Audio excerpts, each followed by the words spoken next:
சொந்தங்கள் எல்லாரும் எப்படி இருக்கீங்க? இன்னைக்கு வியாழக்கிழமை புரட்டாசி விரதம்லாம் கேன்சல் ஆகிடுச்சு. 2 வாரம் விரதம் இருந்ததே போதும்னு சொல்லிட்டு ரிஷ்வா அப்பா காலையிலே வீட்டில் இருந்த கோழியை கழுத்து திருகிட்டாங்க.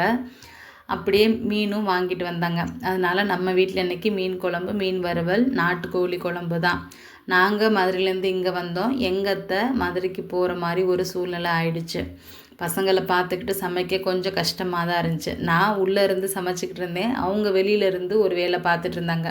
இந்த அம்மா என் தங்கச்சி பொண்ணு. அம்மா 3 நாளாக பேசலை. நம்மக்கிட்ட கொஞ்சம் கோவமாக இருந்தாங்க. இன்றைக்கி தான் மனசு மாறி வீட்டுக்கு வந்தாங்க. வீடியோ காலில் மட்டும் நல்லா பேசுவாங்க. நேரில் போனால் ஒழிஞ்சிக்கிருவாங்க. அண்ணன் தங்கச்சி தம்பி எல்லாத்துக்கும் ஜூஸ் போட்டு கொடுத்துருக்குறாரு.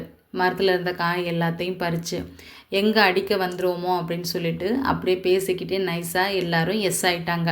ஃபஸ்ட்டே ப்ரிப்பேர் பண்ணி வச்சனால எல்லாமே டக்கு டக்குன்னு சமைச்சு முடிச்சாச்சு பசங்களே பார்த்துக்கிட்டே.